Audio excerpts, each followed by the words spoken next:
All right, so we're going to continue our discussion on systems of linear equations. But this last time we talked, we did a quick review of a system with two equations because of two variables. And I mentioned before that anytime you're faced with having to figure out, faced with a story problem on like the I-step or any kind of testing, and you have to write equations to set it up to solve, one thing that will help you figure out how many equations you need is how many things you don't know, right? The number of things you don't know is exactly the number of equations that you need to figure those out. So we start off way in Algebra 1 not knowing one piece of information, so we just wrote one equation to try to solve that. As we saw in the last homework assignment, if you don't know two things that you want to have values for, you have to come up with two different equations to solve that. There are situations where you are missing more than two pieces of information. It may be 3 or 4 or 5, and then as that number grows, so does the number of equations you need to solve it. And we'll take a look at some applications like that, where we need to write 3 equations to help, or at least more than 2, but definitely 3 equations to help figure out 3 pieces of information that we don't know. So that's, from an application standpoint, what we're going to be doing today is looking at 3 equations and 3 variables. And that's why. Also, I like to throw this out just from a purely mathematical standpoint. We also need to understand that so far in our mathematical careers, we have done algebra that exists in 2 dimensions, right? Graphing lines, quadratic equations, things like that, in a 2-dimensional plane. 2-dimensional meaning just 2 axes, x and y. But we know that we don't live in a 2-dimensional world. We live in a 3-dimensional world, right? And so you need to understand that as mathematicians, we know that. And so there is a coordinate plane that has been developed to account for that. And that means that we would need a third axis for the 3-dimensional world that we live in. And very often you'd see it drawn something like this. And we would name that the z-axis. You have to sort of imagine that coming out of the screen at you here. So, from a purely mathematical standpoint, we still need a process in which if I were to graph 3 lines in a 3-dimensional world, that we would want to find out where those 3 lines intersect, just like we were finding out where 2 lines intersect. Excuse me. Where 2 lines intersected in our last homework assignment. That point would no longer be an ordered pair, it'd be called an ordered triple. So an x, y, and a z. There would be an x, a y, and a z coordinate. And so from a purely mathematical standpoint, that's what we're going to be doing also. Learning how to find that point where all 3 lines would intersect. Okay. In the next class, we will talk about a different process. There's 2 different processes for solving 3 equations and 3 unknowns. Then the following class, we'll talk about some of those application pieces that I mentioned before, where there's going to be 3 pieces of information that we don't know. Okay. But I wanted to set up why we are going to 3 equations and 3 variables, not just because it's one more than 2. There is a reason why we may be missing or looking for 3 different pieces of information. And so we're going to have 3 equations to solve for that. Okay? So that's it. Our goal for today is to take a look at those systems with 3 variables and 3 equations. And today we'll focus on the substitution method for solving those. Elimination we'll leave for next time. Okay, so that's kind of the setup for what we're going to do. We'll just kind of jump right in and start doing some examples for you, so you can figure out, well, you can see how we go about this process. So taking, for example, this system. If you have a story problem, an application setup that requires you to write equations that end up looking like this. Look at the last one, and because there are 3 equations now, and we're going to have a lot of work here. One thing I like to do to organize my work is the number of these equations so that I can kind of keep track of what equation I'm using and where. But look at equation 3. Equation 3 is already solved for one of our variables, z equals x minus 7.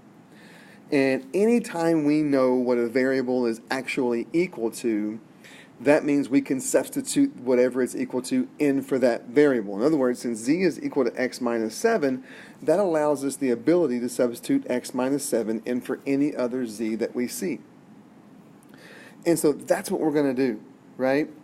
The goal here is to try to reduce the number of variables that we have to deal with in a given equation. So if I were to plug the x minus 7 in for this z and this z, that will help me do that. Okay, so I'm going to do this one at a time. I'm going to plug x minus 7 in for z in equation 1 first, and I'll put it over here. So negative 4x plus 6y minus, and remember that anytime you plug something in for a variable, you need to put that in parentheses.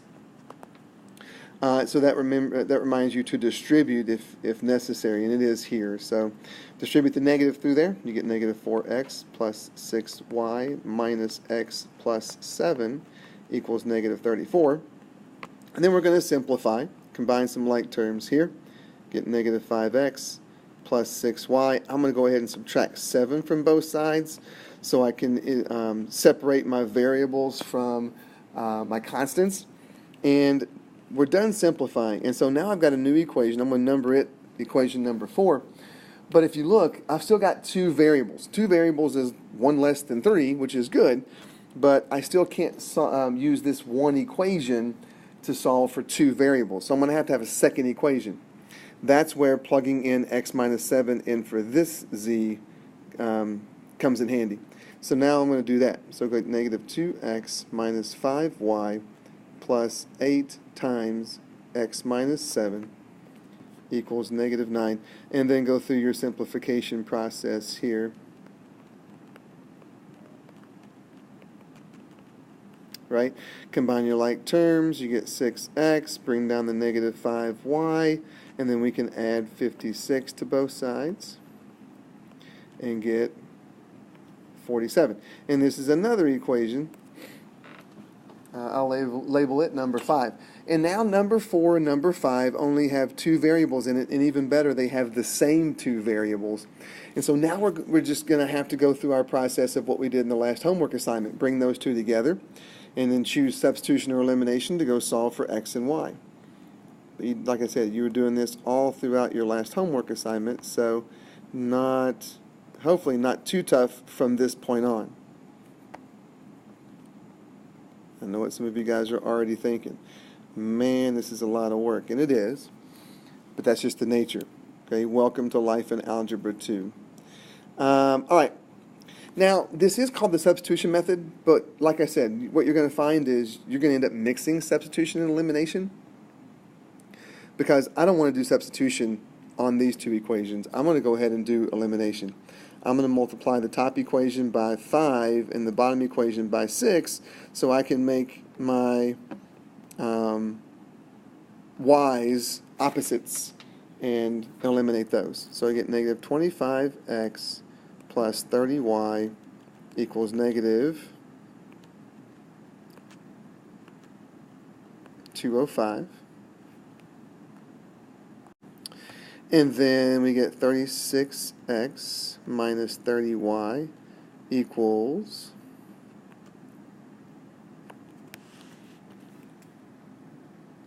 what is that, 282, right?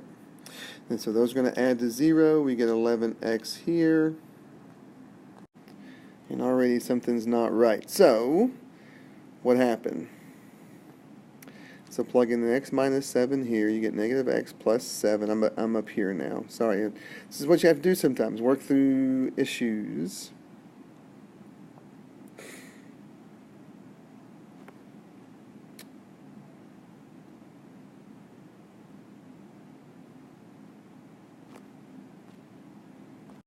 Oh, no, I'm okay. Sorry. I needed to take a quick look, but I'm okay, because this is going to be positive 77. Divide both sides by 11, and x ends up being 7.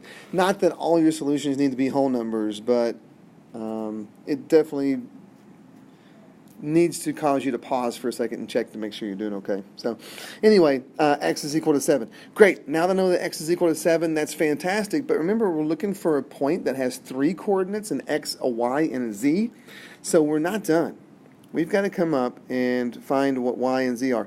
So since now I know what one of my variables' values is, I need to go find an equation that has 2 in it so I can plug the 7 in and find one of my other variables. And I can do that right here.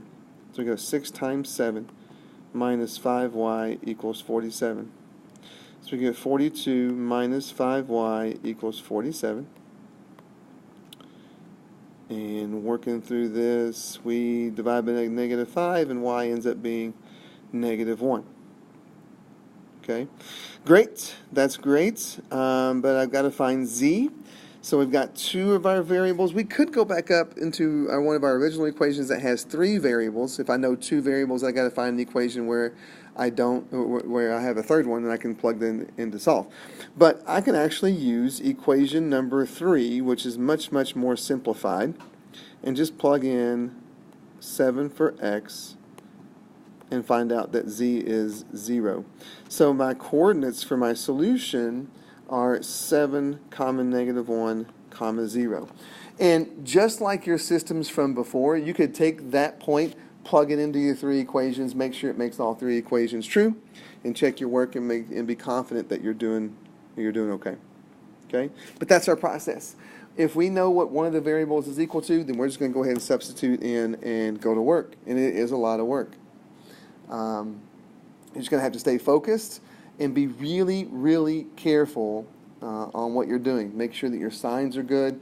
You make one little mistake and things can come off the rails pretty quick, which kind of stinks. And you're going to find that it's going to be a little bit frustrating at times, but just stay diligent, try to stay focused, and do the best you can with these. Okay? All right, so the only thing left now is to show you a couple of examples of different ways these systems might present themselves, but it's all going to be the same process. For example, number 2, we see that in equation 3, we already have what y is equal to. Y is equal to 2. That's great, right? I already know that the y coordinate for my intersection point for my 3 lines is 2. I can go ahead and shove that into into the coordinates of my solution point and know that all I'm looking for now are x and z. Since I know that y is 2, I can go ahead and substitute 2 in for y, both there and there. So I do that and get 3x plus 2 times 2 plus 4z equals 11. Simplify down, 3x plus 4 plus 4z equals 11. Subtract 4 from both sides there, and we get a new equation that looks like this, 3x plus 4z equals 7. I'm also going to plug 2 in for y in equation number 2. And just add the 2 to both sides. And we get 6, and so there's my equation number 5. So I'm going to bring 4 and 5 together. And solve these 2 equations, 2 unknowns, any way that I chose to, just like we were doing in our last homework assignment. I'm going to make these guys opposites by multiplying equation 4 by negative 2 and equation 5 by 3, so the x's are going to be opposites and therefore eliminate. And so when we do, it look like this here. And so z is equal to 4. I can go ahead and put 4 in for my z coordinate up here and know that all I'm looking for now is x. And so I know 2 of my variables because I already knew that y was 2. So now I'm going to go back up and plug those 4 in for z, 2 in for y, and I'm going to do it in equation 2. It doesn't really matter as long as it has, as long as you choose an equation that also has an x in it. That way we can solve for x, but I suspect you knew that already. So we get 2x plus 10 equals 4, subtract 10, get negative 6, divide by 2, and so we're looking at negative 3, comma 2, comma 4 as our solution point. So a little less work involved when you already know that y is equal to 2, but nevertheless, again, it is labor intensive and it does have some work to it, but like I said, stay diligent, stay focused, and try to avoid any sign mistakes or silly mistakes. Okay? But there's an example of when we already know a variable. We can take a look at one more. Right, number 3. And number 3 is a little bit more complicated because, yes, we already know that in equation 1 that z is equal to something, but what it's equal to is a combination of two other variables. We haven't seen that yet, and it does make the work a little bit longer, but the process is the same. We call this the substitution method because the first thing we're going to do right out the gate is substitute. So we're going to take x plus y and substitute in for there and for there. And so when we do that, we get x plus y, put that in parentheses, equals 24. Now, we're not going to distribute anything, so we can just go ahead and combine our like terms and get 2x plus 2y equals 24, and that's my equation 4. Then I'm plugging in x plus y in for z. In the equation number 3, again, I would want to put those in parentheses to make sure to distribute if I need to, but turns out we don't need to. We can just combine like terms. 6x plus 4y equals 56. And that is equation number 5. Okay. Now I've got 4 and 5, two equations, two variables. I can bring those guys together and just solve using any of the processes that I did in the last homework assignment. So I am going to choose to multiply the top equation by -2 to make the y's opposite. We get negative 4x minus 4y equals negative 48. So we get 2x equals 8. Divide both sides by 2, and x is 4. To try to stay organized, 4 is the coordinate for my intersection point. Now it's domino effect. I've got one variable. I need to go find an equation with two variables and substitute in to find the other one. So in other words, I'm going to take equation 5, plug 4 in for x. So this is 24 plus 4y equals 56. Subtract 24. Divide by 4, and y is 8. So I can fill that coordinate in. And then I have to go all the way back up to an equation that has 3 variables in it. Plug in 4 for x, 8 for y, and I'm going to do that in equation 2 because life's a little bit easier in equation 2. Subtract 12, and so z is 12. Okay? And there you go. Same process over and over again, just what you're plugging in is a little bit different, so I wanted to show you some different types of examples. Now, separate from number 3, I want to talk to you a little bit about when we had two equations and two unknowns, we definitely were looking for one solution when those two lines crossed, right, when they intersected. But when we graphed those two lines, we also understand that sometimes those two lines were parallel and we got no solution. And sometimes those two lines were the exact same line and we got infinitely many solutions. Understand that that can happen here as well. When you're going through your substitution process and you get something that looks like 0 equals 5 or -2 equals 7, right? Remember that last time when we were doing substitution elimination, that also meant no solution? Okay? So be careful about that. It could happen right in the middle of you doing your work here. Okay, it may not be right off the bat, but it would happen eventually. Just and at the same time, you could also get something that looks like 4 equals 4, or -2 equals -2, or 0 equals 0. Anywhere in the process of trying to solve these three equations with 3 unknowns, which this is your trigger to know that your solution then is infinitely many solutions. So it's the same as before, but I didn't want you to get that in this setting and completely freak out and not know what to put. Okay? All right. Then to solve 3 equations, 3 unknowns, when one of your variables is already solved for, in other words, using the substitution method, doesn't get any different than this. I mean, that's it. So hopefully that makes enough sense. There are 4 more problems here that you could work out, and that if you've printed off the notes, you see in your note packet. And so I'm not going to walk you through these 4. It's a bit time consuming. And I choose to believe that with those 3 examples, you've got what you need to start practicing. But do these for practice. And if you do, what you could do is, and I'll show you these, wherever they went. Oh, here they are.